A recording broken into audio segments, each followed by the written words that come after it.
خوبصورت حکمت عملی کی. مثلا دشمن کے حملوں کو ناکام بنانے کے لیے، جیسے ہم نے کہا آپ کا دشمن ہے اور دشمن کی حکمت عملی اور دشمن کی پالیسی اور دشمن کیا کر رہا ہے وہ سمجھنا ضروری ہے. پھر اس کو ناکام بنانے کے لیے آپ کی اسٹریٹجی ہوگی، آپ کی حکمت عملی ہوگی، آپ کی منصوبہ بندی ہوگی. سب سے پہلے یہاں پہ محور مقاومت کی تشکیل ہے. محور مقاومت کی تشکیل لبنان میں، فلسطین میں، یمن میں، عراق میں، سوریہ میں، مختلف ممالک میں محور مقاومت کی تشکیل کی وجہ سے شاید آپ لوگوں نے اس نقطے پہ غور نہیں کیا ہوگا.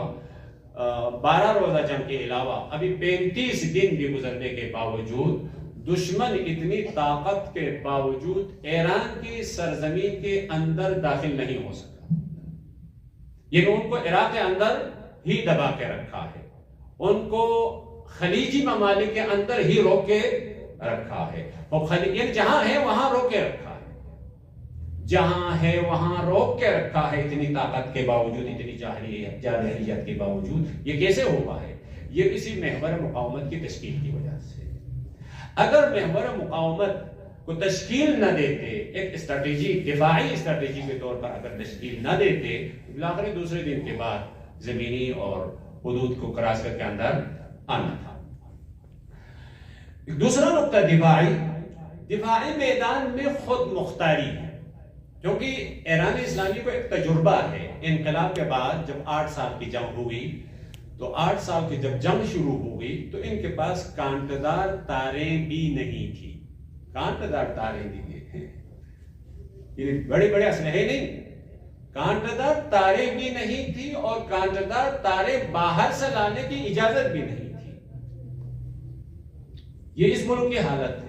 کوئی تاریخی افسانہ کو دور دراز کی بات تو نہیں ہے، یعنی یہ 47 سال پہلے کی بات ہے. 47 سال پہلے اس ملک کے پاس کانٹدار تاریں بھی نہیں ہیں اور کانٹدار تاریں وارد کرنے کے لیے ان کے پاس راستہ بھی نہیں ہے. لیکن اس دفاعی حالت میں جبکہ آپ کا دشمن ہے اور دشمن بھی مشخص ہے، دفاعی میدان میں اس ملک کو خود مختار بنایا. اب تک دیکھیں کسی کی طرف محتاج نہیں ہے اور سپر طاقت کے سامنے یہ ڈٹ کے مقابلہ کر رہا ہے اور کسی اسلحے میں کسی کی طرف محتاج نہیں. بس یہ خود مختار جب بنایا، مثلا ان میں سے ایک چیز وہی میزائل. خود مختار کیسے بنایا؟ تو مختلف چیزیں ہیں، ان میں سے ایک میزائل کے شعبے میں ہے. میزائل کے شعبے میں اس میں خود یہاں ہم نے خود سنا ہے، یہاں کے بہت سارے بزرگان نے کہا تھا اب میزائل کا دورانیہ ختم ہو گیا ہے. چند سال پہلے بزرگان نے یہ بیانیہ بھی دیا تھا. اگر دیکھیں وہ لوگ بھی بزرگان میں سے تھے، یعنی ان کو یہ بات سمجھ میں نہیں آ رہی تھی، لیکن رہبری کا اصرار تھا نہیں اس شعبے میں ہمیں پیش رفت کرنی ہے اور ہمیں خود مختار ہونا ہے. اب یہ کام ہو رہا ہے اور وہ بھی خود میزائل کے بنانے میں. مثلا کبھی کبھار کہتے ہیں کہ انہوں نے جب طیارہ کیوں نہیں بنایا، وہ کیوں نہیں بنایا. دیکھیں ہم نے کہا تھا اسٹریٹجی میں اپنے وسائل کو مؤثر استعمال کریں اور کم سے کم وسائل پہ زیادہ سے زیادہ نتائج.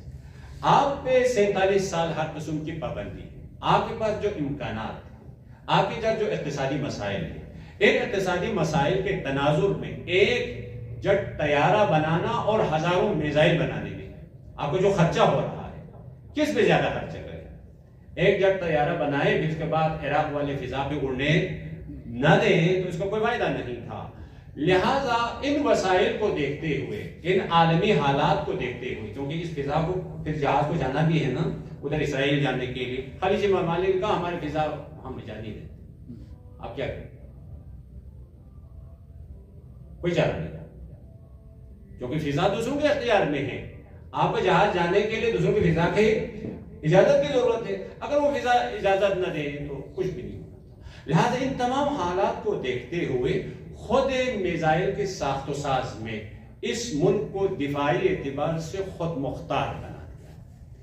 ایک اور نقطہ جو ابھی تک دنیا کو یہ بات سمجھ میں نہیں آئی ہے، یہ جو اسی دفاعی اسٹریٹجی کا حصہ ہے، فوج سپاہ کی تربیت، ترتیب و تقسیم. یعنی خود فوج کی تربیت اور فوج کی ترتیب اور کمانڈ کی جو تقسیم ہے، یہ تقسیم اس دفاعی امور کا ایک بہت گہرا عمیق اسٹریٹجی کا حصہ ہے۔ مثلا دیکھیں دنیا میں ابھی یہ بات سمجھ میں نہیں آئی ہے دنیا کو، سپاہ کا رئیس، فوج کا رئیس، وزیر دفاع، مشاور امنیت، سب کو ایک ہی حملے میں شہید کر دیا۔ جنگ ہو رہی ہے، جتنے بھی ان کے جو فوجی نظام ہے سب کے کمانڈر ایک ہی دفعے میں شہید ہو گئے۔ ایک ہی دفعے میں شہید ہوا ہے تو دنیا کا جو تجربہ ہے، دنیا کی جو سوچ ہے، ان کے مطابق یہ ہے کمانڈ دینے والا کوئی نہیں، کمانڈر سب مارے گئے ہیں۔ کمانڈر سب مارے گئے ہیں تو بالآخر جنگ رک جانا چاہیے۔ لیکن بڑا نقصان ہوا، اس میں کوئی شک نہیں، لیکن اتنا بڑا نقصان کے باوجود فرماندہ کل قوا بھی شہید ہو گئے ہیں، سپاہ کا رئیس بھی شہید ہو گئے ہیں، اور فوج کے رئیس بھی شہید ہو گئے ہیں، وزیر دفاع بھی شہید ہو گئے ہیں، مشاور امنیت ملی بھی شہید ہو گیا ہے۔ یعنی دفاع سے متعلق تمام افراد اور لیڈرشپ شہید ہو چکی ہے دفاعی امور سے متعلق۔ لیکن اس جنگ میں ایک سیکنڈ کے لیے بھی خلل نہیں آتا۔ یہ کیسے ہوا؟ یہ اس عظیم رہبر کی عظیم حکمت عملی کی وجہ سے ہے۔ یعنی اس دفاع کسی کمانڈر پر متوقف نہیں ہے، کسی خاص مرکز اور کمانڈ پر موقوف نہیں، بلکہ کچھ باتیں بتانا شاید مشکل ہو، بلکہ اس کو اس طرح سے تقسیم کیا ہے، یعنی اس سے بھی بڑی جنگیں اگر ہو جائے، اس سے بھی بڑی جنگ اگر ہو بھی جائے تو بھی دفاعی امور کے لیے کوئی مشکل اور کوئی مسئلہ پیش نہیں آئے گا۔ مثلا حتی ایٹمی اگر جنگ بھی شروع ہو بھی جائے پھر بھی اس طرح سے تقسیم کی ہے، اس طرح سے کمان کو مرتب کیا ہے۔ مثلا فرض کریں ایک جگہ پہ انہوں نے ایسا حملہ کر دیا، سب شہید ہو گئے، لیکن اس کے دفاعی امور میں کوئی فرق نہیں پڑے گا۔ اور اس کے ایک تیسرا جو دفاعی امور میں جس کا خلا ہم باقی ممالک میں دیکھتے ہیں وہ یہ ہے کہ فوج عوام کے درمیان جو صمیمیت ہے، جو یگانت ہے، جو یگانگی ہے، جو اتحاد ہے، جیسا آپ نے دیکھا ہے نا دنیا میں بہت سارے جنرل مارے جاتے ہیں، مر جاتے ہیں، ہمارے ملک میں بھی باقی۔ یہاں پہ 2 دن پہلے ہی ہم نے جنرل موسوی کی تشریح میں شرکت کی، یعنی ہزاروں لوگ، ہزاروں کیا لاکھوں کروڑوں لوگ اس کی تشریح میں شرکت کرنے کو اپنے لیے فخر اور سعادت سمجھتے ہیں۔ ورنہ جنرل بہت سارے ممالک میں مارے جاتے ہیں، ہمارے ملک میں کتنے جنرل مر گئے ہمیں پتہ ہی نہیں ہوتا ہے۔ یعنی جو خلیج بڑھ رہی ہمارے ہاں، ہماری مشکل یہی ہے، یعنی فوج اور عوام میں ایک فاصلہ ہے، یعنی عوام فوج کو اپنی فوج نہیں سمجھتی ہے۔ ایسا ہے یا نہیں ہے؟ بہت سارے ممالک میں ہے۔ ابھی دیکھیں خود امریکہ میں دیکھیں، ان کے فوجی بھی، ان کے لوگ بھی یہاں مارے جا رہے ہیں، تو وہاں فوج کی حمایت میں کوئی احتجاج نہیں ہوتا ہے۔ ہونا چاہیے، آپ کو فوج میں مارا جا رہا، حق ہونا باطل ہونا الگ بات ہے۔ اسرائیل میں ہی دیکھیں، اسرائیل میں فوج کی حمایت میں، فوج کی قربانی اور فداکاری کی تقدیر و تجلیل کرنے کے لیے کوئی احتجاج نہیں ہوتا ہے، کوئی نہیں ہو رہا ہے نا ابھی بھی۔ لیکن یہاں میں دیکھیں فوج کی کتنی قدردانی، سپاہ کی کتنی قدردانی، کتنی تجلیل کرتے ہیں۔ ہر انسان ان کو اپنے لیے، ان کی قدردانی کرنے میں، ان کی تجلیل کرنے کو اپنے شرعی ذمہ داری سمجھتے ہیں، اپنی سعادت کا باعث سمجھتے ہیں۔ تو یہ فوج اور عوام کے درمیان جو صمیمیت ہے، جو اتحاد ہے، جو وحدت ہے، جو توحید کہیں آپ، جو اپنا ہونے کا اپنا پنی ہے، یہ اس اسٹریٹجی کا ایک حصہ ہے، اس وجہ سے ابھی تک کامیاب ہے۔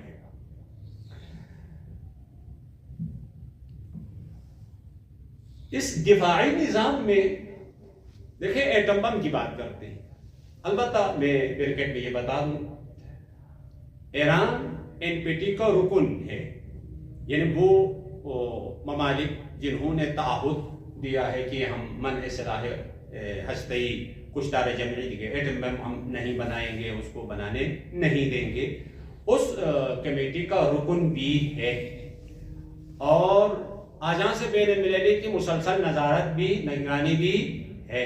ان کے رپورٹ کے مطابق اس میں کوئی انحراف بھی نہیں ہے، لیکن بہت مہم نقطہ یہ تھا کہ رہبری کا فتویٰ بھی تھا.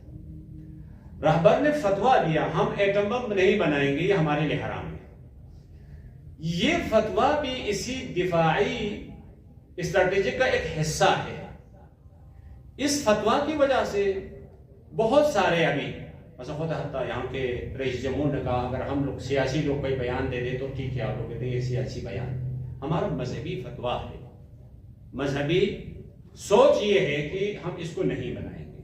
لیکن ہم یہ نہیں بنائیں گے، لیکن اس کا یہ مطلب نہیں ہے کہ ہم اپنے ملک کو دفاعی اعتبار سے مضبوط بھی نہیں کریں گے. دفاعی اعتبار سے مضبوط بھی کریں گے، آپ لوگوں کو مداخلت کرنے کی اجازت بھی نہیں دیں گے.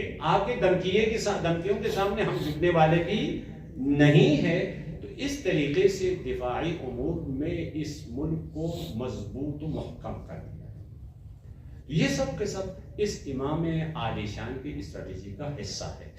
اسی طرح آپ ہر میدان کو اقتصادی اعتبار سے، معیشت کے اعتبار سے اس نے خود مختار بنایا ہے. ابھی دیکھیں جنگ کہاں ہو رہی ہے؟ یہاں ہو رہی ہے، لیکن مہنگائی یہاں پہ نہیں ہے، افراط تفریح یہاں پہ نہیں ہے، چیزوں کی قلت یہاں نہیں ہے. جہاں جنگ نہیں ہو رہی ہے وہاں مہنگائی ہے، وہاں پریشانی ہے، وہاں چیزوں کی قلت. یہ تو ہم مشاہدہ کر رہے ہیں، نہیں کوئی تھیوری کی بات نہیں. آپ بازار جا کے دیکھ سکتے ہیں، یہاں نوروز کی چھٹیاں ختم ہونے کے باوجود بھی ان کے بازار سے وہ پرتقال بھی ابھی تک ختم نہیں ہوا ہے، چیزوں کی قلت نہیں ہے. یعنی کیا مطلب؟ یعنی اس قوم کو خود مختار بنایا ہے.